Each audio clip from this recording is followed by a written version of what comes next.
Hey guys, hello and very good afternoon to all of you. Welcome to our 24/7 PCS channel. और दोस्तों मैं नीरज और start करते हैं आज के सेशन को। सबसे महत्वपूर्ण चीज़ जो आप लोगों को बतानी है वो है दिवाली का स्पेशल जो त्यौहार है वो आप सभी को पता ही है कि भाई आ ही चुका है। लेकिन इस स्पेशल त्यौहार को और स्पेशल बनाने के लिए जो अडा 24/7 जितने भी बैचेस लेकर आया है वो सारे के सारे बैचेस आप लोगों को 85% डिस्काउंट तक मिल रहे हैं। कितने परसेंट? 85% डिस्काउंट तक मिल रहा है। तो ये एक बहुत इंपॉर्टेंट चीज़ और बहुत ही बढ़िया चीज़ आप लोगों के लिए हो जाती है। मैम बिल्कुल आ चुकी हैं, मिस्टर आरिफ मोहम्मद जी भी आ चुके हैं और इसके अलावा जो है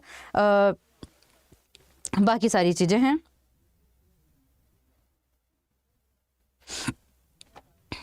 चलिए तो अब इसके अलावा बात करते हैं, अभिषेक हैं और भी बहुत सारे लोग हैं, तो आ जाइए भाई फटाफट से। और इसी के साथ ही शुरू करेंगे आज के सेशन को। तो वेलकम जी, वेलकम सभी को, वेलकम, आदाब, नमस्कार। अभिषेक कल नहीं आए थे, कल बहुत अच्छी क्लास गई थी, कल एक्चुअली बहुत अच्छी क्लास थी। तो आप लोग अगर नहीं आए हैं तो भैया आया करो, क्योंकि हो सकता है कि जिस दिन आप नहीं आते हो उसी दिन क्लास जो है वो एक्चुअली में बहुत बेहतरीन बन के निकलती है। तो भाई ऐसे छोड़ना नहीं है अपनों को, क्लासेस को कोशिश करो कि भाई टाइम पे आ जाएं ताकि क्लासेस जो है वो आप लोगों की कोई भी छूटे ना। और कल वाकई में मैं खुद दिल से कह रही हूँ कि कल एक्चुअली में बड़ा मजा आया था।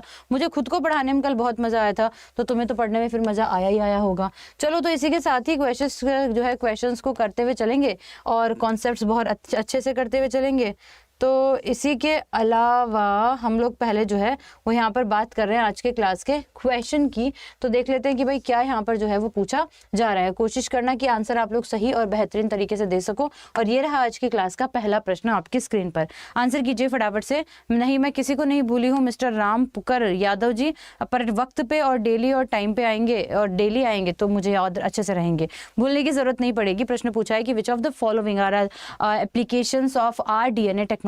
तो आरडीएनए टेक्नोलॉजी की एप्लीकेशंस जो है वो बेसिकली यहाँ पर कौन कौन सी होंगी, है ना। तो डेवलप्ड ऑफ ट्रांजिशन प्लांट्स, या फिर आपका जो है वो बात करें प्रोडक्शन ऑफ एंटीबायोटिक्स, या फिर production of hormones, insulin, all of the above. बताइए देखें यहाँ पर क्या और करेक्ट आंसर रहेगा, है ना। आज भी अच्छी ही जाएगी, देखते हैं देखें, है ना। तो निम्नलिखित में से आरडीएनए की प्रौद्योगिकी के अनुप्रयोग जो है वो कौन कौन से हैं। तो आरडीएनए जिसे हम लोग राइबोसोमल आरएनए, एक सेकेंड, अच्छा आरडीएनए है तो बेसिकली इसे जो है रिकॉम्बिनेज डीएनए की जिसे हम बात करते हैं, तो रिकॉम्बिनेज डीएनए के अंदर हम लोगों को देखना है कि भाई ट्रांसजेनिक पौधों का विकास होता है, बिल्कुल होता है। फिर इसके अंदर बोला है कि भाई एंटीबायोटिक दवाओं का उत्पादन होता है, बिल्कुल होता है। इंसुलिन का तो रिकॉम्बिनेज तो होगा ही होगा ना। हम डीएनए के उस खंड को काट रहे हैं और आगे एड ऑन कर रहे हैं, नई कॉपीज बना रहे हैं, तो उसमें चाहे ट्रांसजेनिक पौधों के विकास की बात हो, चाहे एंटीबायोटिक दवाओं की बात हो, चाहे इंसुलिन की बात हो। इंसुलिन सबसे पहले घोड़ों के अंदर जो है वो प्राप्त होता था। लोग क्या करते थे कि घोड़ों के ब्लड के अंदर से जो है इंसुलिन निकालकर फिर मनुष्य को चढ़ाते थे जिनको डायबिटीज होता था। तो भाई जिनके पास ये प्रोसेस ही बड़ी स्पेशल और बहुत ही लॉन्ग प्रोसेस हुआ करती थी, तो बड़ी कॉम्प्लिकेशंस, बड़ी दिक्कतें जो है वो यहाँ पर आती थी। लेकिन फिर ऐसा है कि फिर वक्त के साथ साथ हम लोगों ने कॉपीज बनाई जो एक्चुअली में बहुत महंगी दवाइयाँ मिलती थी, अब उन दवाइयों को सस्ता जो है वो कर लिया गया। तो ये सारी चीजें आपको यहाँ पर ध्यान रखनी। तो हमने कहा कि भाई डी यहाँ पर करेक्ट आंसर हो जाएगा, ठीक है। तो D will be the very right answer. तो डी यहाँ पर आप लोगों को ध्यान रखना है। अगले प्रश्न की बात कर लेते हैं कि अगला प्रश्न आपसे जो है वो क्या पूछा जा रहा है और अगले प्रश्न का आंसर भी आप लोग अच्छे से दीजिएगा। तो ये हमने कहा कि भाई अगर हम प्रौद्योगिकी की बात करते हैं तो आरडीएनए प्रौद्योगिकी के अनुसार ट्रांसजेनिक पौधों का विकास हो गया, इंटरफेरॉन हो गया, टीकों का उत्पादन, इंसुलिन और हार्मोन्स का उत्पादन, ये सारी चीजें हम लोगों को यहाँ पर पता चलती हैं। अगले प्रश्न देखिए, अगला प्रश्न आपसे क्या पूछा जा रहा है, जल्दी से बता दीजिए। पूछा जा रहा है कि the hydrophilic nature of DNA is due to the presence of.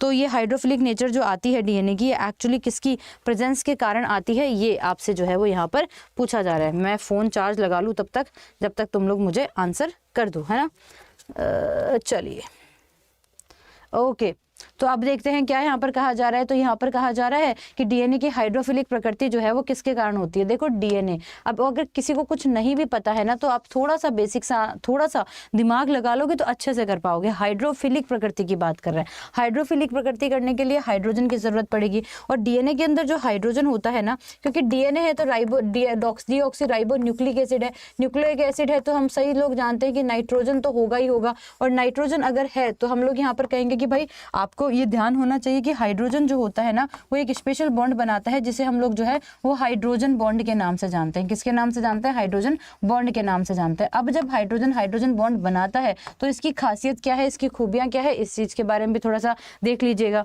ठीक है।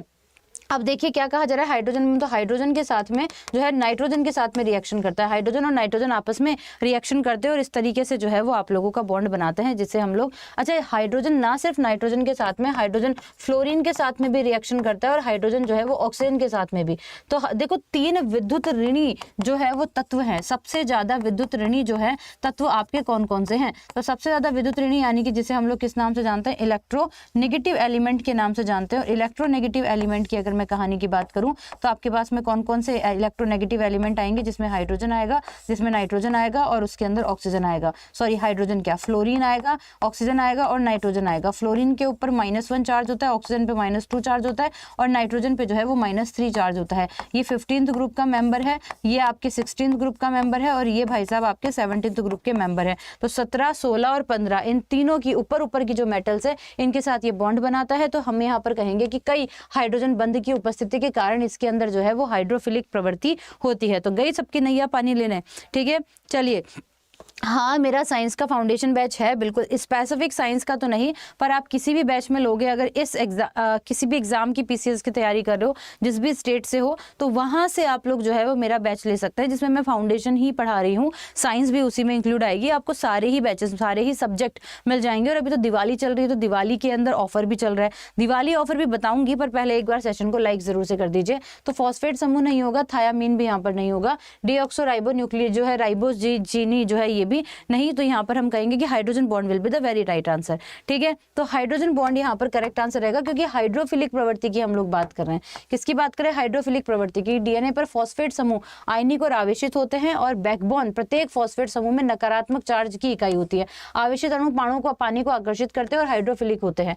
पानी को आकर्षित करते तो उसके लिए आप लोगों को पता है कि पानी के अंदर ना एक तो H2O की जब हम बात करते हैं तो इस तरीके से आप लोगों के पास में पॉजिटिव और मतलब कि आपके पास में हाइड्रोजन बॉन्ड भी होता है, तो सहसंयोजक बॉन्ड भी होता है, ठीक है। तो ये आप लोग थोड़ा सा यहाँ पर ध्यान रखेंगे। तो फॉस्फेट की उपस्थिति, तो काफी सारी चीजें यहाँ पर आपके इसके अंदर पाई जाएगी, लेकिन पानी के अंदर अगर मैं बात करूं तो उसके लिए आप लोगों को हाइड्रोफिलिक प्रकृति के लिए आपको ध्यान देना पड़ेगा कि हाइड्रोजन बॉन्ड रेस्पॉन्सिबल है। बिल्कुल आराधना जी आइए और फटाफट से आंसर देने की कोशिश कीजिए कि रेडियोधर्मी स्ट्रोंशियम जो है के कारण होता है। अगर आप बात करेंगे कि स्ट्रोंशियम और स्ट्रोंशियम अगर बढ़ जाता है, जो कि एक प्रकार का रेडियो एक्टिव एलिमेंट है, तो स्ट्रोंशियम का जो रेडियो एक्टिव है जो वो बेसिकली क्या कॉज करता है, तो लंग्स कैंसर करता है, स्किन करता है, बोन कैंसर करता है या फिर ब्रेन कैंसर जो है वो कॉज करता है। तो ये आप लोगों को यहाँ पर बताना है। तो रेडियो एक्टिव स्ट्रोंशियम 19 जो है वो बेसिकली उसके कारण क्या होता है, तो स्ट्रोंशियम के कारण ब्रेन लंग्स कैंसर तो नहीं हो सकता, skin cancer, brain cancer, skin cancer यहाँ पर रहेगा। स्ट्रोंशियम के कारण बेटा स्किन कैंसर डिजीज जो है वो होता है, ठीक है। हड्डी का कैंसर तो भी नहीं, पर यहाँ पे प्रायोरिटी वाइज बेसिकली आप लोग ध्यान रखेंगे कि skin cancer will be the very right answer, ठीक है। तो त्वचा का कैंसर यहाँ पर रहेगा। स्ट्रोंशियम 19 परमाणु विखंडन द्वारा, स्ट्रोंशियम एक रेडियो एक्टिव समस्थानिक है, परमाणु ऊर्जा संयंत्रों के अंदर हम लोग इसका यूज करते हैं, विषाक्तता इसके अंदर होती है और स्ट्रोंशियम 19 जो है वो बेसिकली स्किन कैंसर के लिए भी रेस्पॉन्सिबल होता है। अगला प्रश्न कहा जा रहा है कि चिकनी मांसपेशियां पाई जाती हैं। देखो मसल्स भी 2 प्रकार की होती हैं, है ना, पर इसके अंदर एक मसल्स पूछिए कि smooth muscles are likely to be found in, तो स्मूथ मसल्स जो है वो कहाँ पर आपकी उपस्थित होती हैं, ये आपसे पूछा जा रहा है। तो muscles of arms, heart, stomach या फिर मसल्स ऑफ लेग्स, तो वो कहाँ पर प्रेजेंट होती है, ये आपसे यहाँ पर पूछा जा रहा है। तो चिकनी मांसपेशियों में पाए जाने की संभावना जो है वो कैसी होती है, तो चिकनी मांसपेशियां हृदय के अंदर, हार्ट के अंदर आपको सही में लगता है कि चिकनी मांसपेशियां पाई जाती है। हार्ट, मान लिया कि हार्ट मस्कुलर है, पर आप ये नहीं कहेंगे कि आप उसके अंदर, तो यहाँ पर जो आंसर होगा आप लोगों का रहेगा मसल्स ऑफ आर्म्स। तो हम लोग किसके बारे में बात कर रहे हैं यहाँ पे, कहाँ गया, मसल्स ऑफ आर्म्स के अंदर आप लोग कहेंगे कि भाई स्मूथ मसल्स जो है वो बेसिकली प्रेजेंट होती है ना। तो यहाँ पर क्या कहा जा रहा है, मसल्स ऑफ आर्म्स के अंदर देख लिया कि चिकनी पेशी शब्द जो है एक मांसपेशी को संबंधित करता है, अनैच्छिक मांसपेशी समूह जो है का हिस्सा होती है, अनैच्छिक, ठीक है, और खोखले अंगों की दीवारों पर उपस्थित होती हैं, ठीक है। तो ये सारी चीजें आप लोगों को यहाँ पर ध्यान रखनी है। पेट की दीवारों पर नसें, महिला प्रजनन पथ, श्वसन, मूत्राशय, गर्भाशय, है ना, तो इन सारी जगह पर आपकी जो है वो चिकनी मांसपेशियां पाई जाती है। The term smooth muscles refers to the muscles muscles of the human body, that is the part of the involuntary muscles group. The walls of hollow organs are the primary place in the smooth muscles can be found. Some of those the location includes the wall of blood vessels, wall of stomach, intestine, large and small arteries, veins, urinary bladder, urinary male and female reproductive system. That is the all are the answers. तो यहाँ पर हमने कहा कि ए. आपको बता दूं कि हार्ट के अंदर आपके पास में वॉलेंट्री या फिर इनवॉलेंट्री, आप बताएंगे कि आपके हार्ट के अंदर वॉलेंट्री मसल्स होती हैं या फिर आपके हार्ट के अंदर जो है वो बच्चा इनवॉलेंट्री मसल्स होती हैं. बताइए कि आपके हार्ट के अंदर कौन सी मसल्स होती हैं, जल्दी से बता दीजिए. आंसर तो फटाफट से करना ही करना है, तो इस चीज का भी थोड़ा सा ध्यान रखेंगे. जल्दी से बताओ. गुड इवनिंग जन्नत जी, गुड इवनिंग इमा और बाकी सारे लोग. ठीक है, तो चलो आंसर करो फटाफट से कि क्या हो जाएगा. Which of the following animal belong to mucosa. अगर बात करते हैं सॉरी मॉलस्का, तो मॉलस्का के अंदर जो है ललिता. चलिए, तो मॉलस्का के अंदर जो है वो बेसिकली आप लोगों का कौन सा जो है वो जानवर पाया जाएगा. मॉलस्का की हमेशा ध्यान रखना कि सॉफ्ट स्किन पाई जाती है. मॉलस्का के अंदर हमेशा ध्यान रखना कि सॉफ्ट स्किन पाई जाएगी और बिल्कुल स्मूथ स्किन होगी, जैसे कि आपका ऑक्टोपस. तो ऑक्टोपस के अंदर भी सेम कॉन्सेप्ट होता है. तो यहाँ पर हाइड्रा नहीं होगा, हाइला नहीं होगा, हेयर यहाँ पर होगा, हेलियोटिस भी नहीं होगा. तो हमने कहा कि B will be the very right answer. तो बी यहाँ पर जो है वो करेक्ट आंसर हो जाएगा. इस बात का भी थोड़ा सा यहाँ पर ध्यान रख लीजिएगा, है ना. चलिए, तो आगे बढ़ जाते. तो हमने यहाँ पर कहा कि ख यहाँ पर करेक्ट आंसर हो जाएगा.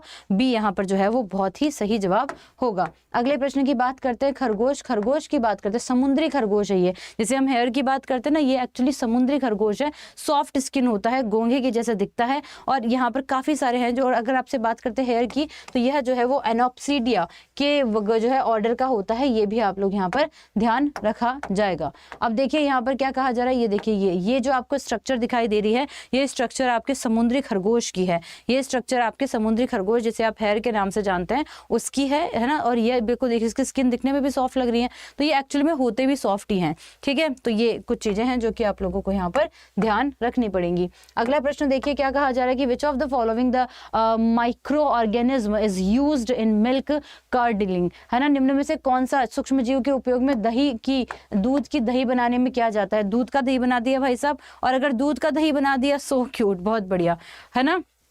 चलिए पाटिल जी, बहुत बढ़िया, है ना. समझ नहीं पाए थे, कोई बात नहीं. तो समुद्री खरगोश कह दिया ना, अब समझ गए ना, देख भी लिया, अब जिंदगी भर याद रहेगा. अब क्या कहा जा रहा है. विच of the following the micro organism is used in the milk curdling. तो सबको पता है यार, lactobacillus will be the very right answer, है ना. ल्यूकोनोस्टॉक नहीं होगा, एसिटोबैक्टर नहीं होगा. बैसिलस का मतलब आप सभी को पता है कि रॉड शेप बैक्टीरिया आप लोगों के पाए जाते हैं. बैसिलस का कोई एग्जाम्पल आप मुझे बता सकते हैं. माइक्रोबैक्टीरियम ट्यूबरकुलोसिस नहीं, तो बैसिलस का कोई हाँ बिल्कुल सही बात है इमा, सही कह रही हो. कैल्शियम से जो है वो ढक रहा होता है, हाँ बिल्कुल. लेकिन कुछ में ही है ऐसा, जैसे शंख सीपी वगैरह के अंदर इनकी स्किन तो बहुत सॉफ्ट है, लेकिन जो ऊपर का शेल है वो अगर होगा शेल किसी में, तो वो कैल्शियम कार्बोनेट का बना होगा. तो दैट इज द थिंग्स जो भी आप लोगों को यहाँ पर ध्यान रखनी होगी. ठीक है, तो अगली बात कर लेते हैं. लैक्टोबैसिलस के बारे में तुम सब जानते हो, तो इसलिए मैं इसमें ज्यादा जो है वो दिमाग नहीं लगा रही हूँ. ठीक है, अब देखिए अगले प्रश्न की बात करते हैं. अगला प्रश्न आपसे क्या पूछा जा रहा है कि हल्दी, टर्मरिक, है ना, इज अ मॉडिफिकेशन. तो टर्मरिक जो है वो बेसिकली मॉडिफाइड है, लेकिन यह किसका संबंधित रूप है. ठीक है ना, नहीं रुखसाना, वो आज सुबह और कहीं पर था. ठीक है, चलिए तो शुक्ला जी आंसर कीजिए. और कौन कौन है ना. ओके, हाँ जी, चलिए आंसर बताइए कि अमित वर्मा और पाटिल जी, सुरेश जी, जन्नत और बाकी सारे लोग. बट सेशन को लाइक करना बहुत ज़्यादा इंपॉर्टेंट है. लाइक ज़रूर से कर दीजिए आप सेशन को, है ना. शेयर नहीं कर सकते हो कोई दिक्कत नहीं है, लेकिन लाइक का ज़रूर याद रखें, लाइक ज़रूर से कर दीजिए. Turmeric is modified. तो टर्मरिक जो है वो बेसिकली मॉडिफाइड की जाती हैं. और मॉडिफाइड कैसे की जाती हैं, तो क्या ये फल, तो टर्मरिक कोई फल नहीं है, कोई पत्ती नहीं है, तो या तो ये रूट है या फिर ये जो है वो शूट है, यानी कि स्टेम है. तो टर्मरिक आपको लगता है कि जड़ है, आपको लगता है कि जो हल्दी होती है वो बेसिकली जड़ होती है. पर मैं अगर ये कहूँ कि हल्दी जो है वो तने का एक रूप होती है, तो क्या आप मेरी बात मानेंगे.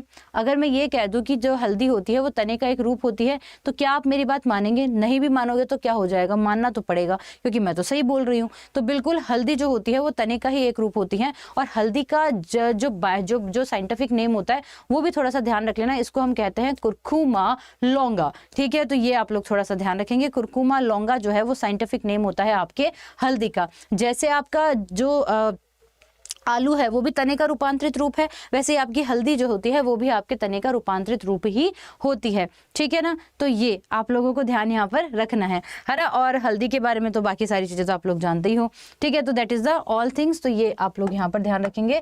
तो कुकुरमा लौंगा यहाँ पर रहेगा। फिर बोला जा रहा है कि which of the following is the communicable diseases, तो कौन सी है जो कि कम्युनिकेबल डिजीजेस है ना, कौन सी होती है जो कम्युनिकेबल डिजीजेस के रूप में जो है वो आप लोगों के सामने आती है। सेशन को लाइक करना है और शेयर करना है। जन्नत तुम्हें दिखाई दे रहा है क्लियर, पाटिल, यश, सुरेश, आकांक्षा, ओके, इमा और भी बहुत सारे हैं, शुक्ला, राहुल जी। अब कहा जा रहा है सेंचुरी रोग। सेंचुरी रोग का मतलब ये होता है कि वो डिजीजेस जिन्हें हम हैंडिंग डिजीज, टचिंग डिजीज या फिर कम्युनिकेबल डिजीज के नाम से जानते हैं, कि किसी को टच करने, छूने, साथ खाने, पीने, उठने, बैठने और हवा से ये डिजीज फैल रहे हैं, है ना। तो मलेरिया, क्या मलेरिया साथ खाने, उठने, बैठने से फैल रहा है? मलेरिया साथ खाने, बैठने, उठने से बिल्कुल नहीं फैलता है, क्योंकि मलेरिया को फैलाने के लिए मच्छर रेस्पॉन्सिबल है, और वो मच्छर भी होनी चाहिए फीमेल, और फीमेल के अलावा वो मच्छर की कैटेगरी जो है वो एनाफिलीज होनी चाहिए। एनाफिलीज मच्छर ही इसको फैलाती है। मान लो कि अगर तुम्हारे आसपास में 20 लोगों को मलेरिया है तो ऐसा नहीं है कि तुम्हें हो जाएगा, जब तक कि तुम्हें कोई मॉस्किटो एनाफिलीज काटे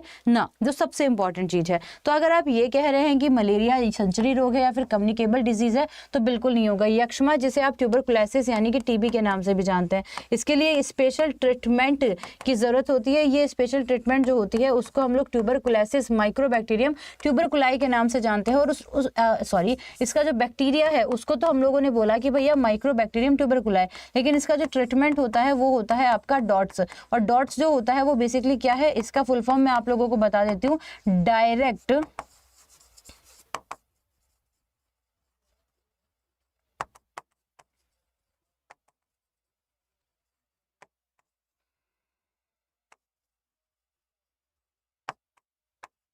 direct observation treatment for short time, है ना। इसकी जो दवा होती है ना वो कम से कम जो है, पर आती हो क्या? बिल्कुल यश जाट जी, बिल्कुल आती हूँ। हर दिन सुबह 11 बजे हरियाणा अड्डा 24/7 पर भी मेरी क्लास होती है। अगर किसी को देखनी हो तो वहां से भी देख सकते हैं। हरियाणा अड्डा 24/7 पे डेली 11 बजे मैं जो है वो आपको दिखाई देती हूँ, और अड्डा 24/7 PCS वाले चैनल पर मैं आप लोगों को हर दिन जो है वो 4 बजे दिखाई देती हूँ। तो दोनों चीजें हैं, आप देख सकते हैं बिल्कुल।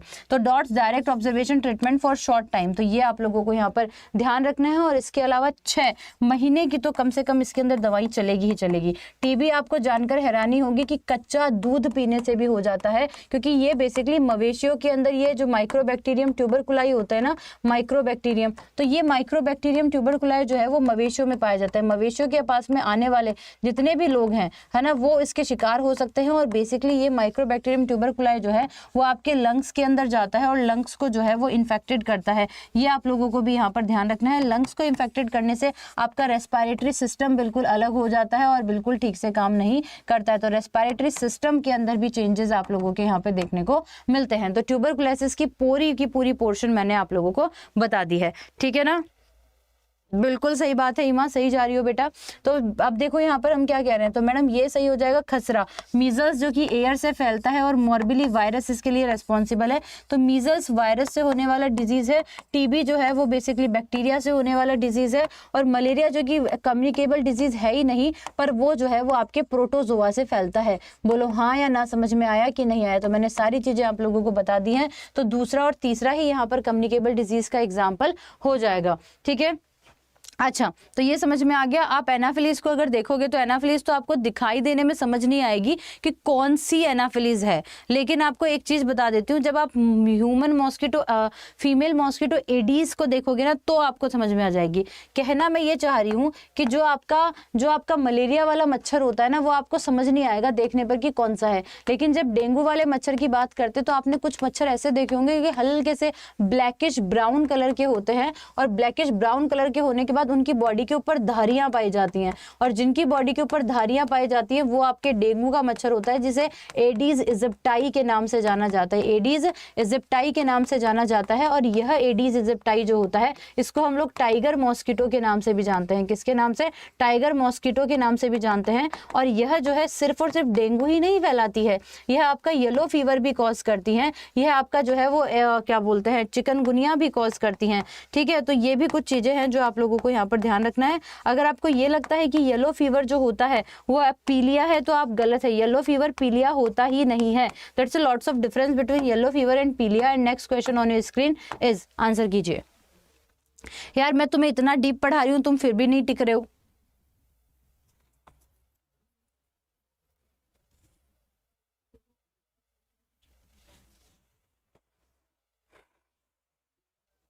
भाई जिसको पूरी 1 घंटे क्लास नहीं देखनी होती ना, मत आया करो, क्लास में ही मत आया करो। To be very very honest ना, मत ही आया करो, बाद में देख लिया करो, लाइव मत आया करो। तुम जो 1 घंटे नहीं टिक सकता, 1 घंटा तो मैं खुद ही नहीं पढ़ाती तुमको, मुश्किल से 40 मिनट पढ़ाती हूँ, है ना, तो एक्चुअली जो है वो मत आया करो। और अमित जी कह रहे हैं, वही पूछने वाला था, अमित जी पता होता है कि भाई तुम्हारे दिमाग में क्या चल रहा है और तुम क्या पूछने वाले हो, तुम्हारे डाउट्स कहाँ तक आ सकते हैं, सब पता है हमको। बुढ़ापा आ गया पढ़ाते पढ़ाते, अब इतने साल हो गए ना तुमको पढ़ा के कि अब तुम्हारी मानसिकता का पता चल चुका है कि तुम्हें कहाँ पे कितनी बार किसी चीज़ को पढ़ा दिया हो और कितने बार तुम्हें जो है वो डाउट्स आ सकते हैं, सब पता है अपने को, है ना। येलो फीवर होता है बेटा, येलो फीवर एक्चुअली इंडिया में नहीं पाया जाता है, येलो फीवर जापान के अंदर प्रेजेंट होता है। ये आपको यहाँ पे थोड़ा सा ध्यान रखना है। पूछा भी जाता है कि वो कौन सी बीमारी है जो कि अफ्रीकन अमेरिका को होती है। अगर अफ्रीकन अमेरिकन के होने की बात करते तो स्लीपिंग सिकनेस इंडिया में नहीं होती है। ट्रिप्रेनोसोमा जो होता है ना, प्लाज्मोडियम ट्रिप्रेनोसोमा, एक्चुअली वो जो है वो कहाँ पर प्रेजेंट होता है, वो आपके जो है अफ्रीकी, क्योंकि ट्रिप्रेनोसोमा क्या आपकी जो सीसी फ्लाई होती है ना, जिसे टीएसए फ्लाई भी कहते हैं, तो वो बेसिकली आप लोगों के अफ्रीका अमेरिका के अंदर पाई जाती है। इसलिए स्लीपिंग सिकनेस डिजीज ना इंडिया में नहीं होती है। वैसे ही येलो फीवर भी इंडिया में नहीं होता है, क्योंकि येलो फीवर के लिए जो वेक्टर इंपॉर्टेंट नीडेड है वो बेसिकली आपके जापान के अंदर, तो वो जापान के अंदर होती हैं। जैसे कि आपका मीना मदर डिजीज शुरू कहाँ से हुई थी, जापान से हुई थी, है ना। तो ये कुछ चीज़ें हैं पर पूछी जाती हैं क्योंकि एडीज मच्छर की वैरायटी ही जो है वो इसे फैला रही होती है। तो that is the all things. अभी आंसर कर दीजिए फटाफट से कि क्या है यहाँ पर करेक्ट आंसर रहेगा। चलो बहुत बढ़िया शुक्ला जी, बहुत बहुत धन्यवाद आपका। ओके 40 की होगी अभी तो, आप सिर्फ 40 की होंगी मैम, तो 40 में बुढ़ापा नहीं आता।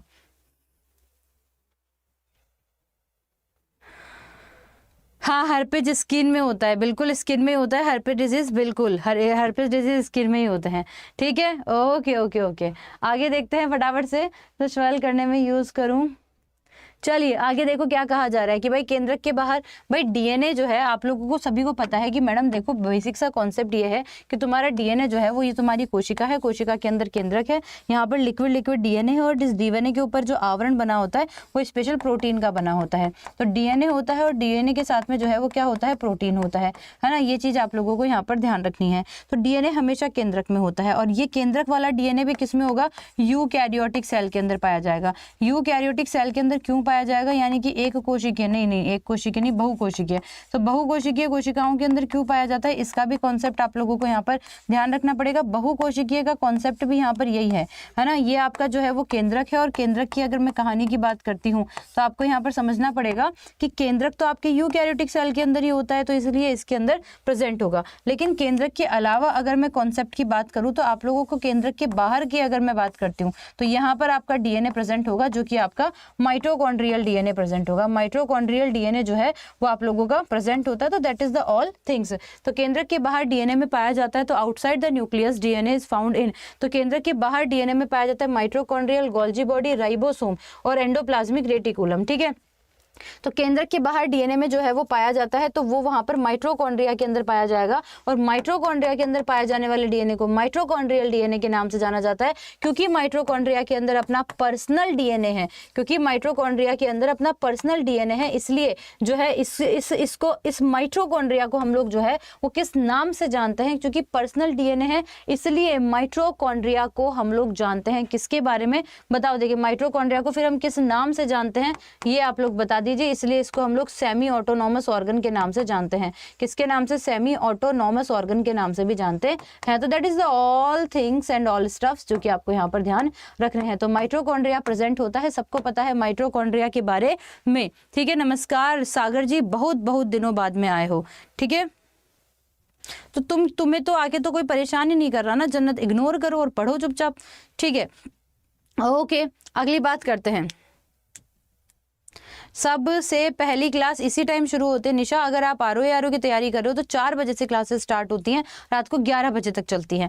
तो पहली क्लास 4 बजे मतलब मेरी ही स्टार्ट होती है। तो आप इस चीज़ का थोड़ा सा ध्यान रखें और फिर जो है रेगुलर आप बने रह सकते हैं। ये सेशन डेली होता है 4 बजे। दिवाली जो है वो आ चुकी है, दिवाली की सेल चल रही है। अगर किसी को भी अपने आप को एनरोल करवाना है दिवाली के इस ऑफर के अंदर, क्योंकि यार 85 और 90% डिस्काउंट मिल रहा है जो हर कभी नहीं मिलता है, तो ये थोड़ा सा ध्यान रखेंगे कहाँ कहाँ पे कैसे कैसे सेल है, कैसे कैसे आप बैचेस परचेस कर सकते हैं। इन सारी चीज़ों के बारे में भी मैं आप लोगों को बता दूंगी। पीसीएस के लिए बिल्कुल सही है, 100% पढ़ सकते हैं प्लाज्मा झिल्ली के माध्यम से। तो देखो आप लोगों को अगर ये बोल दिया ना कि भाई मेम्ब्रेन है, अगर आपको ये बोल दिया कि मेम्ब्रेन है और मेम्ब्रेन के माध्यम से आप लोगों को जो है वो हायर कंसंट्रेशन से लो कंसंट्रेशन में जाना है, तो आप लोग को ध्यान रखना है कि वहां पर हम ऑस्मोसिस करवाते हैं। ऑस्मोसिस जैसे हम लोग परासरण के नाम से जानते हैं। किसके नाम से? परासरण के नाम से जानते हैं। तो परासरण जब कोई भी लिक्विड या फिर कोई भी चीज higher concentration to low concentration जा रही है, अर्थात उच्च सांद्रता से निम्न सांद्रता की ओर जा रही है,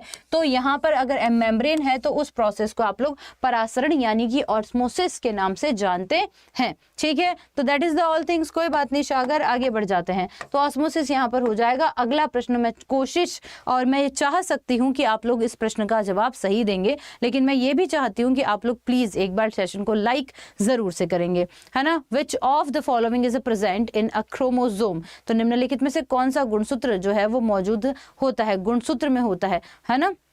प्लाज्मा झिल्ली जो होती है पाटिल जी, प्लाज्मा झिल्ली की अगर मैं बात करती हूँ, यानी कि मैं यहाँ पर बात कर रही हूँ आपके प्लाज्मा मेम्ब्रेन की, तो जब हम प्लाज्मा मेम्ब्रेन बोल दो, इसको प्लाज्मा लेमा कह दो या फिर कोशिका झिल्ली कह दो या फिर कुछ भी कह दो, है ना। तो जब हम इन सारी चीज़ों के बारे में बात करते हैं, प्लाज्मा लेमा, प्लाज्मा झिल्ली, प्लाज्मा मेम्ब्रेन, तो ये सारी की सारी चीज़ें जो है वो आपकी सेल मेम्ब्रेन ही है बेटा। और सेल मेम्ब्रेन तो हर कहीं पर पाई जाती हैं। सेल मेम्ब्रेन प्रोकैरियोटिक कोशिकाओं को छोड़ दो, इसके अलावा अगर मैं बात करती हूँ तो हर कहीं पर पाई जाएंगी, चाहे वो आपके प्लांट्स हो, चाहे वो आपके एनिमल्स हो, है ना, चाहे वो एल्गी हो, चाहे वो आपके फंजाई हो, चाहे वो आपके प्रोटोजोआ हो, तो हर जगह पर वो पाया जाता है। और कर दी ना गलत बात, प्लाज्मा झिल्ली लिपिड, प्रोटीन और कार्बोहाइड्रेट की बनी होती है। कार्बोहाइड्रेट भी ऐड कर लेना इमा इसके अंदर, है ना। अब इसका प्रश्न देखिए क्या कहा जा रहा है कि गुणसूत्र में जो है वो मौजूद होता है। तो विच of the following the presence of chromosome? तो जब हम लोग बात करते हैं क्रोमोसोम की यानी कि गुणसूत्र की, मनुष्य की कोशिका के अंदर 46 गुणसूत्र होते हैं जो कि पेयर के अंदर पाए जाते हैं, और ये जो है वो 23 क्रोमोसोम के रूप में पाए जाते हैं। और 23 क्रोमोसोम के अंदर अगर मैं बात करती हूँ तो हमारे पास ध्यान रखिए कि 22 क्रोमोसोम तो एक होते हैं, और जो है क्योंकि पेयर में पाए जा रहे हैं, 23 पेयर के अंदर पाए जा रहे हैं, जिसके अंदर 22 पेयर अलग होते हैं। और जो है ये जो आखिरी वाला पेयर होता है वो XX भी हो सकता है और XY भी हो सकता है। अगर XX है तो बेबी गर्ल हो जाती है, अगर XY है तो बेबी बॉय हो जाता है। यानी कि ये 23वां जो पेयर है ना वो एक्चुअली सेक्स क्रोमोसोम होता है या फिर सेक्स क्रोमोसोम होते हैं इसके अंदर, क्योंकि ये जो है वो क्या आइडेंटिफाइड करते हैं, ये जेंडर आइडेंटिफिकेशन के लिए रेस्पॉन्सिबल होते हैं कि आने वाला बच्चा लड़का होगा कि लड़की होगी। पर ये जो 22 क्रोमोसोम होते हैं ना बेटा, इसको हम लोग ऑटोसोम के नाम से जानते हैं, जो एक्चुअली कैरेक्टर को बताता है, जो आपकी एक्चुअली गुणधर्मों को बताता रहता है कि कौन सा गुण कहां पर और किस तरीके से होगा। तो गुणों को मूवमेंट करने के लिए 22 होते हैं और जेंडर आइडेंटिफिकेशन के लिए ये 2 होते हैं। जब कोई कोशिका विभाजित होती है, क्योंकि अभी अभी पढ़ाया था कि कोशिका के केंद्र के अंदर क्या होता है, डीएनए होता है, और डीएनए के साथ साथ में एक स्पेशल प्रकार का प्रोटीन पाया जाता है जिसको हिस्टोन प्रोटीन के नाम से जानते हैं। और डीएनए और हिस्टोन प्रोटीन ही आगे चलकर जो है वो इन क्रोमोसोम का निर्माण करते हैं। और मनुष्य की एक कोशिका के अंदर 46 गुणसूत्र होते हैं। लेकिन यहाँ पर भी अपवाद आप लोगों को देखने को मिलता है, एक्सेप्शन आपको देखने को मिलता है। यानी कि अगर आप बात करेंगे ना स्पर्म सेल की, तो स्पर्म भी तो एक प्रकार की कोशिका है ना बेटा, शुक्राणु भी तो एक प्रकार की कोशिका है। तो शुक्राणु के अंदर जो है वो मात्र 23 क्रोमोसोम ही होते हैं, और ऐसे ही किसी फीमेल के अंदर एग भी तो एक प्रकार की कोशिका है। तो बस इन 2 ही कोशिकाएं ऐसी हैं जिनके अंदर आधे क्रोमोसोम आपको देखने को मिलते हैं, बाकी हर कोशिका के अंदर जो है वो पूरे क्रोमोसोम देखने को मिलते हैं। अब मैं आपसे एक क्वेश्चन पूछ रही हूँ, इसका आंसर तो हो जाएगा डीएनए और प्रोटीन, और उस प्रोटीन का नाम अगर आपसे पूछे तो हिस्टोन प्रोटीन। पर मैं एक प्रश्न आपसे पूछना चाहती हूँ, जवाब मुझे दीजिएगा। मैं आपसे पूछ रही हूँ कि गैमीट के अंदर, मैं आपसे पूछ रही हूँ कि गैमीट के अंदर जो है वो कितने क्रोमोसोम पाए जाते हैं, है ना। गैमीट के अंदर कितने पाए जाते हैं? आप मुझे मेल गैमीट के अंदर क्रोमोसोम बता दो और आप मुझे फीमेल गैमीट के अंदर क्वेश्चन बता दो। तो क्वेश्चन नंबर ए तो आपसे पूछा है कि मेल गैमीट के अंदर कितने क्रोमोसोम पाए जाते हैं। दूसरा क्वेश्चन पूछा है कि फीमेल गैमीट के अंदर कितने क्रोमोसोम पाए जाते हैं। अब तीसरा प्रश्न मैं आपसे ये पूछना चाह रही हूँ कि आप मुझे बताएंगे कि जायगोट जो होता है हमारा, तो how many chromosomes are present on our zygote, है ना। हिंदी की अगर मैं बात करूं तो जायगोट को कहते हैं युग्मनज, है ना। तो जायगोट को कहते हैं युग्मनज और आप लोगों के जो गैमीट होते हैं उसको कहते हैं युग्मक। तो बता दो, देखिए how many chromosomes are present on your male and female gamete. ठीक है, एक्स वाई होता है तो मेल नहीं होता, एक्स वाई होता है तो मेल होता है और एक्स एक्स होता है तो फीमेल होता है। इमा कैसी बातें कर रही हो, हैं।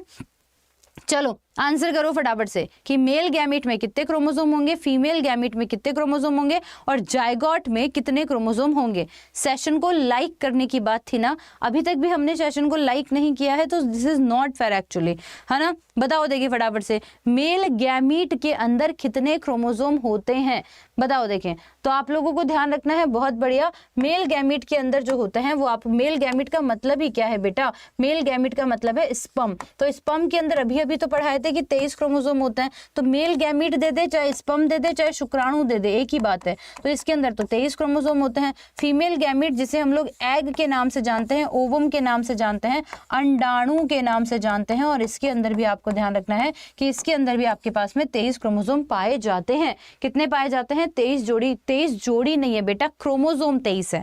कोशिकाओं में ही 23 क्रोमोसोम पाए जाते हैं। लेकिन जायगोट, जायगोट क्या होता है, जब किसी एग सेल का जो है वो फर्टिलाइजेशन किससे करवा दिया जाता है, स्पर्म सेल से करवा दिया जाता है, तो आपके पास में एक ऐसी कोशिका आती है जो कि आफ्टर फर्टिलाइजेशन बनी है, निषेचन की प्रक्रिया के पश्चात बनी है। तो इसके अंदर 23 थे और इसके अंदर 23 थे, और 23 से 23 मिलकर ये जो संरचना बनाते हैं, इस संरचना को हम लोग किस नाम से जानते हैं, जायगोट के नाम से जानते हैं। और यहाँ पर आपके पास में 46 क्रोमोसोम पाए जाते हैं, 46 क्रोमोसोम जो है वो पाए जाते हैं। तो ये सारी चीजें आप लोग यहाँ पर ध्यान रखेंगे। जायगोट जिसे युग्मनज कहते हैं, और अब यही जायगोट आगे चलकर जो है वो बेबी का फॉर्मेशन करेगा, भ्रूण यानी कि एम्ब्रियो बनाएगा।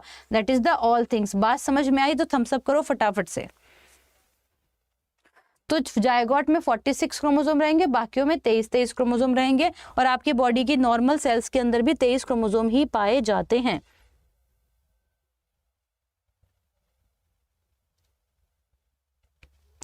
ठीक है, चलो अब ये यहाँ पर हो गया हमारा। तो निम्नलिखित में से कौन सा, तो ये सारी चीजें शायद समझ में आ गई। फीमेल के अंदर एक एक्स क्रोमोसोम होता है, दूसरा मेल से आता है, थ्रोट द हो जाता है। कुछ इसमें फीमेल की गलती देते हैं, मैम प्लीज रेस्पॉन्स।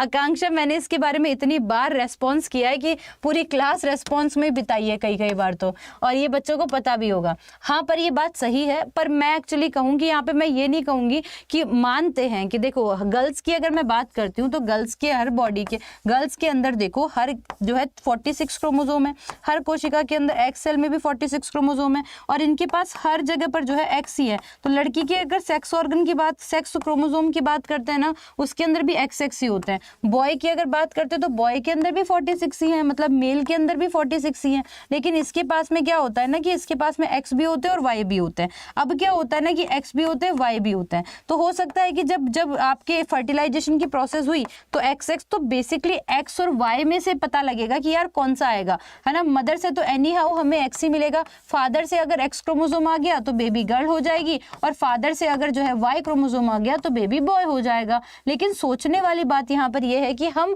अब ये कह दें कि लड़के रेस्पॉन्सिबल है, लड़के भी एक्चुअली रेस्पॉन्सिबल नहीं है। उनको बेचारों को क्या पता कि कौन सा क्रोमोसोम जाएगा, कौन सा जो है वो क्रोमोसोम जाएगा, एक्स जाएगा कि वाई जाएगा। तो यहाँ पर ये दोषारोपण करना कि मेल रेस्पॉन्सिबल है, गलत है। ये दोषारोपण करना कि फीमेल रेस्पॉन्सिबल है, दोनों ही गलत है। एक्चुअली दोनों के ही हाथ में नहीं है ना।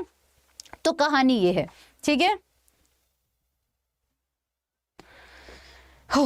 समझ में आया। तो बेसिकली यहाँ पर ये वाली बात है, जल निकाय यूट्रिफिकेशन जो है वो बढ़ता है। जल के अंदर यूट्रिफिकेशन, यहाँ पर एक बहुत इंपॉर्टेंट पोर्शन आता है, biological oxygen demand. Biological oxygen demand का मतलब यहाँ पर ये होता है कि कोई जलाशय है ना। अब कोई जलाशय है, पाटिल जी चुपचाप पढ़ लो, ठीक है। अब कोई जलाशय है जिसके अंदर जो है वो मछलियां हैं, अब मछलियां हैं तो मछलियों को जितनी ऑक्सीजन चाहिए वो तो चाहिए ही होगी ना। अब मान लो उसको आपने दूषित कर दिया, उसको आपने गंदा कर दिया, उसके अंदर आपने और काफी सारे मटेरियल जो है वो ऐड ऑन कर दिए तो प्रदूषित हो गया। वो केमिकल तो ऑक्सीजन के साथ रिएक्शन करेंगे और ऑक्साइड बनाएंगे, जैसे ही ऑक्सीजन आई केमिकल तो फट से रिएक्शन कर लेंगे। अब जो जीव है उनको ऑक्सीजन मिल नहीं रही है, तो वहां उस जलाशय के ऑक्सीजन डिमांड बढ़ गई कि भाई साहब और ऑक्सीजन चाहिए, और ऑक्सीजन चाहिए। ठीक है, तो ये आप लोगों को यहाँ पर ध्यान रखना है। ठीक है, तो that is the all things. तो भाई ऑक्सीजन डिमांड बढ़ गई यानी कि पॉल्यूशन बढ़ गया, ऑक्सीजन डिमांड बढ़ गई यानी कि पॉल्यूशन बढ़ गया। ठीक है, चलो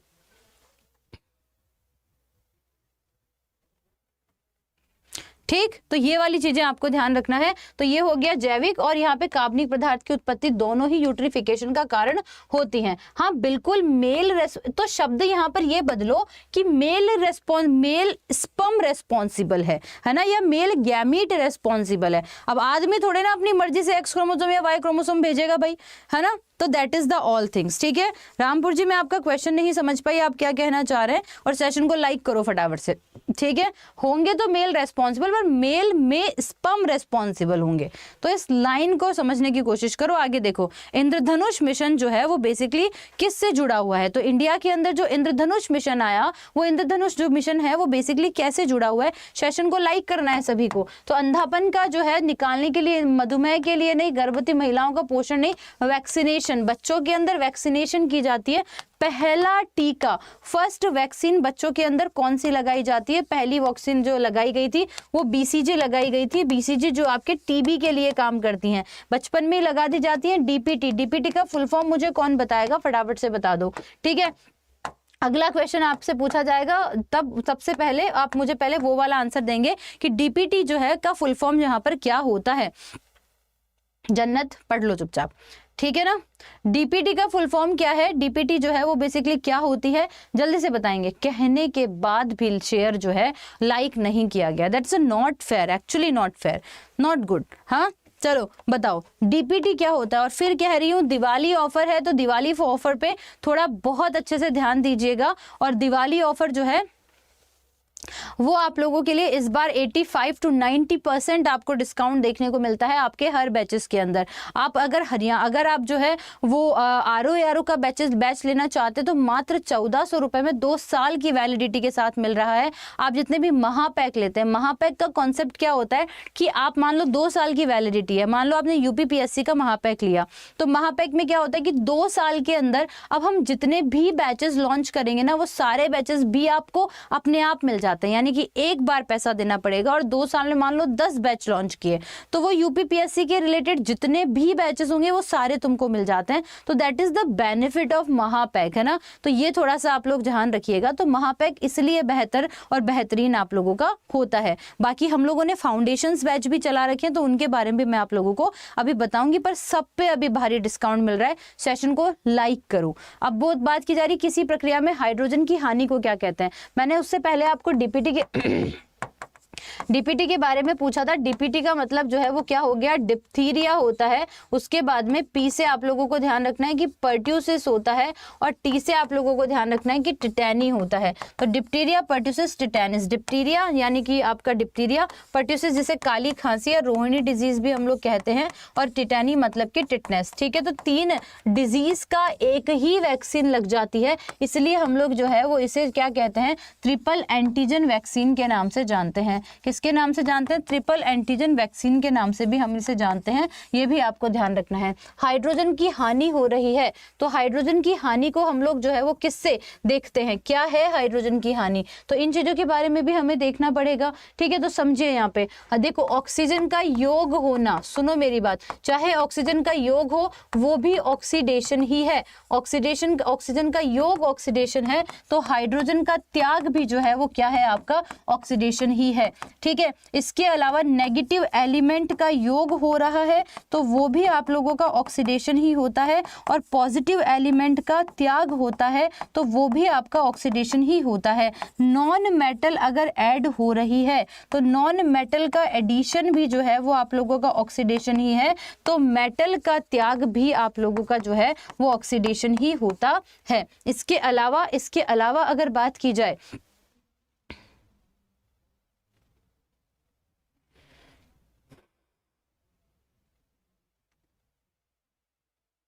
इट्स नॉट अबाउट कि बच्चे अगर बच्चे नहीं हो रहे हैं तो सिर्फ फीमेल उसके लिए दोषारोपण है, ऐसा नहीं होता है। जरूरी नहीं है कि फीमेल ही दोषारोपण है, मेल में भी दिक्कत हो सकती है।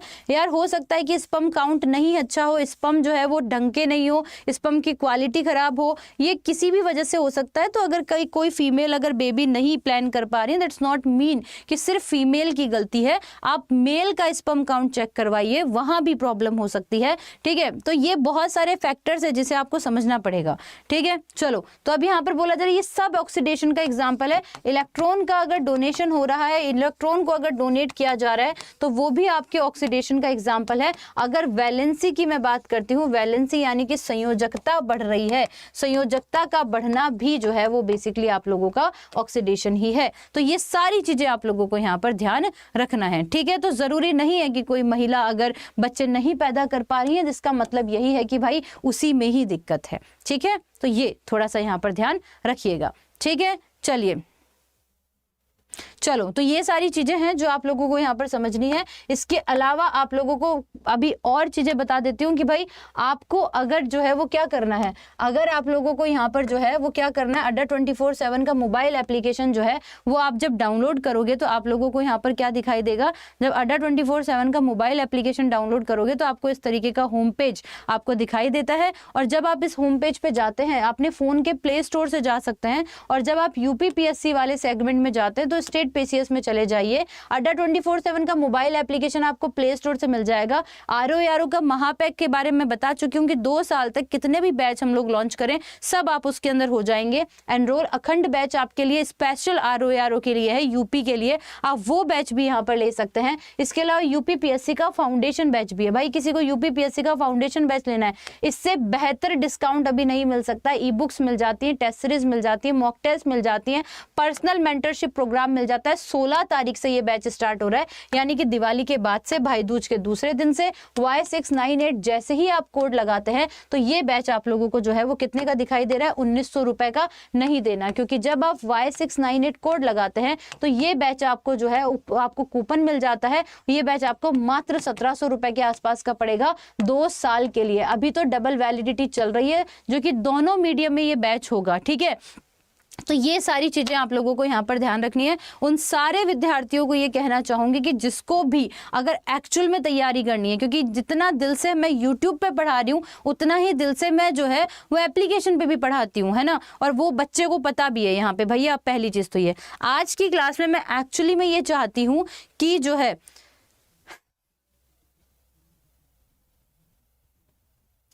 कि मैं यहाँ पर एक चीज चाहती हूँ कि भाई जितने भी लोगों को क्लास कैसी लग रही है प्लीज ऑफलाइन कमेंट करके जरूर मैसेज करें। ये थोड़ा सा आज जो है वो सबको ऑफलाइन कमेंट करना है। आप इसके अलावा आरओ यूपीपीएससी कोई सा भी अगर बैच लेना चाहते हैं तो आप डेफिनेटली ले सकते हैं। आपको एक कोड यूज करना है, कोड से आपको 85% डिस्काउंट मिल जाता है। इनमें से कोई भी बैच हो आप कोड यूज कर सकते हैं Y698, ठीक है। और इससे आपको 85% अभी डिस्काउंट देखने को मिल रहा है दिवाली के अंदर। इसके अलावा दिवाली है, त्योहार है, अच्छे से मनाइए, पढ़ाई भी साथ साथ में करते रहिए। और ध्यान रखिएगा क्या कहना चाह रही हूँ, डेली 4 बजे ये सेशन होता है। चाहे आरओ की तैयारी कर रहे हो, चाहे किसी भी स्टेट के पीसीएस की तैयारी कर रहे हो, चाहे Rajasthan RPSC, BPSC, JPSC, Haryana हो, हिमाचल हो, उत्तराखंड हो, हिमाचल प्रदेश हो, राजस्थान हो, है ना, मध्य प्रदेश हो। तो ये सारी की सारी चीजें जो है वो आप लोगों को यहाँ पर ध्यान रखनी है। ये सारे बैचेस आपको मिल जाते हैं।